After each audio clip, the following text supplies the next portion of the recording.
Oh, welcome back to Talk Tonight. You may have noticed this clicking around, even this morning, to get an idea what's going on in the news. Many newspapers, even smaller ones, that have websites, obviously, are now starting to charge for their content online. Maybe not very much, but enough to make you have to take some kind of action to get in there and pay something, be a subscriber. So, what do you think of that? Do you like it? Do you hate it? Will it send you somewhere else for news?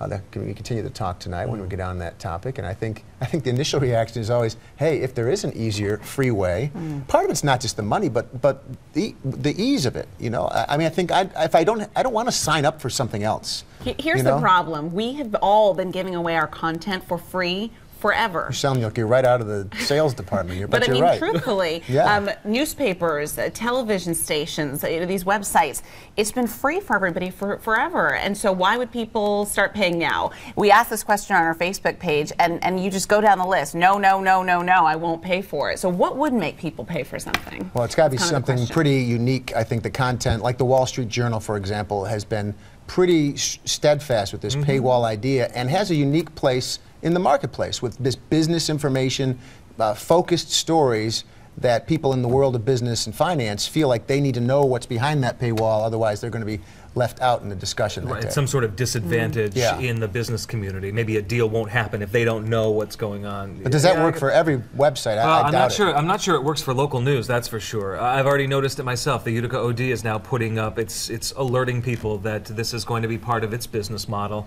And that's a site that competitively I would go to probably 4 or 5 times a day. Because they have a great reporting staff and they're on top of what's happening in Utica in a way that very few other agencies can be. But I go less.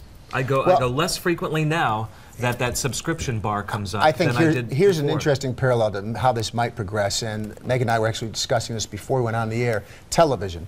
We started as free.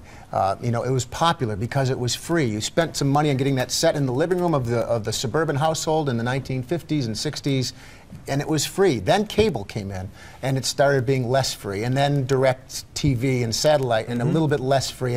But it established its foothold by being free. And the internet, I think, is very much the same. If the internet had been right from day one, something I have to pay $5 a month to go to cnycentral.com or whatever the website. Which is not happening. Right.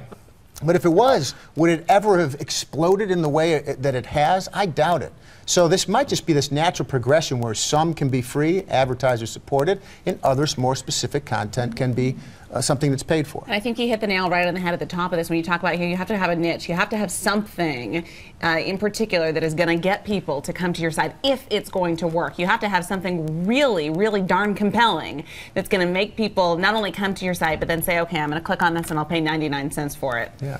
I think some local entities that have done it will eventually, if they want to survive digitally, will have to go back to free, especially if you're a hyper-local regional website. We have some of them here in town. I don't see how people will keep clicking on it. There is an argument out there that said that the Post-Standard, for example, as a newspaper, should have gone to a pay website 5 years ago instead of letting the newspaper more or less disappear as we knew it and going to Syracuse.com. Would it have changed things? The age-old question. Maybe it would have. I don't know. I guess we won't ever know exactly the answer to that question. Thanks for joining us to talk tonight. Many of you participate in this discussion on Facebook as we speak. Most of you don't like the idea of a paywall.